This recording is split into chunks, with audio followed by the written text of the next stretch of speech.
हम लोग रोज चर्चा करते रहते हैं, पूरे देश का भ्रमण कर रहे हैं। मैं देख रहा हूं कई जगह हमारे अपने ही साथी अपने भाषण में कहते हैं कि हम ईंट का जवाब ईंट से, गोली का जवाब गोली से देंगे। ये लड़ाई औजार हथियार या तलवार की नहीं है, ये लड़ाई विचारधारा की है। वो लोग जो संख्या में केवल 12% हैं,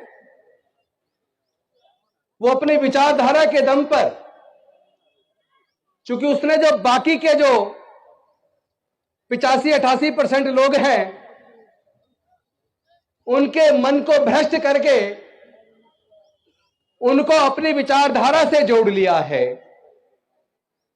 जब 85 या 88% वाली विचारधारा के लोग 12% की विचारधारा के रास्ते पर चल पड़ेंगे और 85% में से केवल 12-15% लोग अपने बुजुर्गों की सांस्कृतिक विरासत में, अपने बुजुर्गों की विचारधारा पर चलेंगे,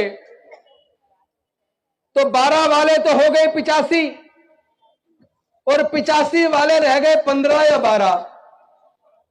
यही कारण है कि 85% पर 15% राज कर रहा है। जो लोग अपने इतिहास को नहीं जानते वो कभी इतिहास नहीं बना सकते। इतिहास बनाने के लिए इतिहास को जानना होगा।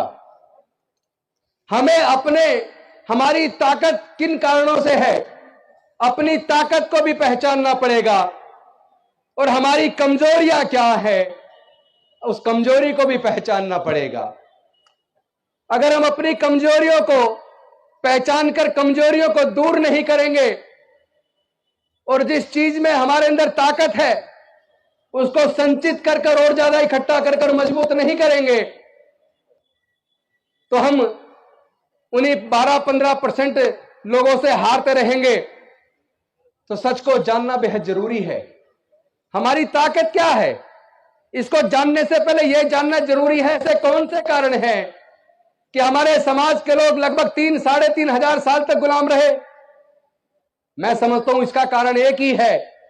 इसका कारण वो धर्मशास्त्र है, वो सामाजिक व्यवस्था है जिसने हमें हजारों जातियों में बांटा, जिसने हमें वर्ण में बांटा, जिसने हमें पढ़ने लिखने से वंचित रखा, जिसने हमें व्यापार करने से वंचित रखा, जिसने हमें संपत्ति से वंचित रखा। और जब वो रास्ते खुले, डॉक्टर बाबा साहब अंबेडकर ने खोले।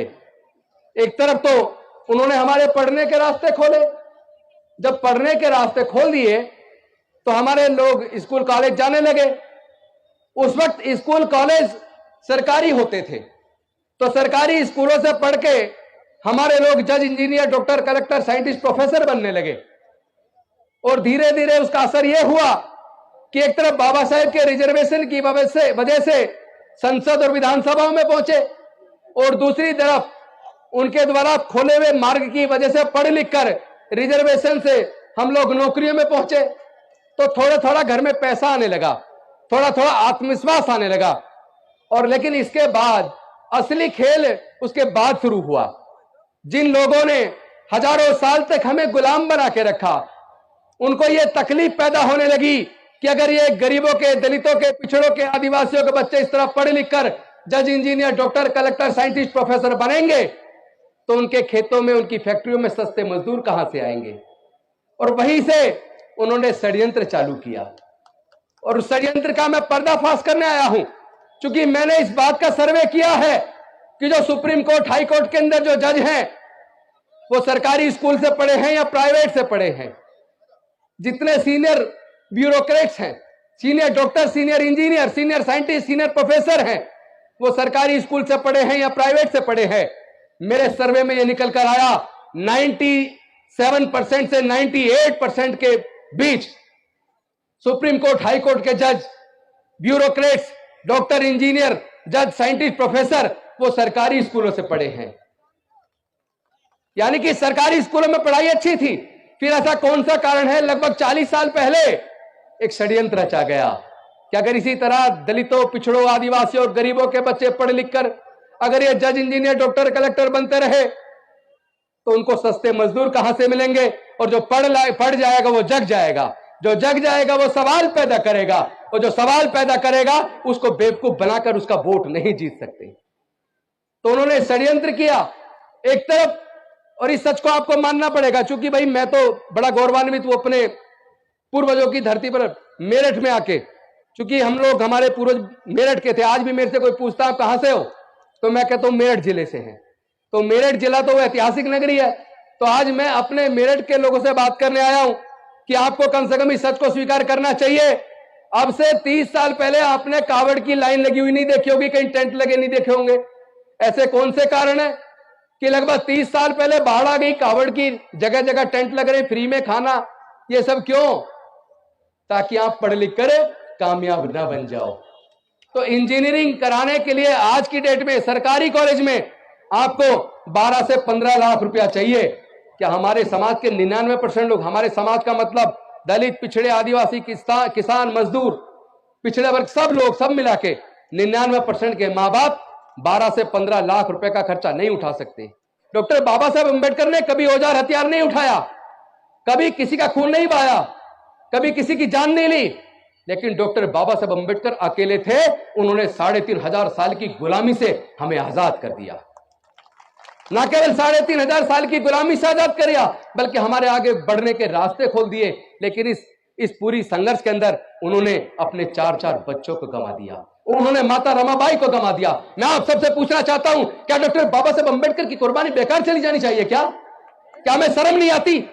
हमारा समाज एक एक करके प्रताड़ित किया जा रहा है। मूंछ रखने पर हमारी हत्या हो रही है, दाढ़ा छूने पर हमारी हत्या हो रही है, बहन बेटी की इज्जत लूटकर उसकी हत्या हो रही है, और जिन्होंने जुल्म किया एक को सजा हुई, बाकी बरी हो गए। हम किधर जा रहे हैं? भारत जा किधर रहा है? और वैसे भी हम लोग बुद्ध के धम्म को मानने वाले हैं। और आप इतिहास पढ़ लीजिए, हमारे पूर्वज बौद्ध थे। हम कोई धर्म परिवर्तन नहीं कर रहे, हम घर वापसी कर रहे हैं। हम लोग घर वापसी कर रहे हैं। तो अगर हमारे समाज के लोग तरक्की चाहते हैं, विकास चाहते हैं, तो आपको अपने पूर्वजों के धम्म में, बुद्ध के धम्म में वापस आना पड़ेगा। मैं धर्म परिवर्तन के खिलाफ हूं, मैं किसी की आस्था को ठेस पहुंचाने के लिए बिल्कुल तैयार नहीं हूं, लेकिन कोई हमारे आस्था को ठेस पहुंचाए वो भी हमें स्वीकार नहीं है।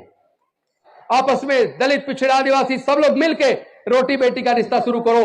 और मुझे आपको ये बताते हुए बेहद खुशी में हो रही है, पूरे देश में दलितों, पिछड़ों, आदिवासियों के बीच आपस में खूब शादियां होनी शुरू हो गई हैं। और बाबा साहब के संविधान को रख के, तथागत बुद्ध को और बाबा साहब की मूर्ति को रखकर और संविधान की प्रस्तावना को पढ़ के आज हमारी शादियां हो रही हैं, इंटरकास्ट मैरिज हो रही हैं। अब जो बच्चे पैदा होंगे उनके, वो किस जाति के होंगे? वो बुद्ध होंगे, बौद्ध होंगे, वो बौद्ध होंगे, क्योंकि उन्हें बुद्ध की शरण में आ गए। और बुद्ध और हमारे सम्राट अशोक का जो सपनों का भारत था, उस वक्त म्यांमार से लेकर काबुल, कंधार तक, ईरान तक पूरा भारत बौद्ध में था। जहां भी कहीं खुदाई होती है केवल बुद्ध निकलते हैं, कोई और नहीं निकलता। इस सच को समझ लीजिए। आपकी बुजुर्गों की सांस्कृतिक विरासत बेहद कीमती है। उस विरासत को सजाने, संवारने, संरक्षित करने का समय आ गया है। जाति छोड़ो, समाज जोड़ो। जाति छोड़ो, जाति छोड़ो, जाति छोड़ो। बौद्ध धम्म की क्या पहचान? बौद्ध धम्म की क्या पहचान? जय जय जय जय जय भीम। जय जय जय जय जय भीम।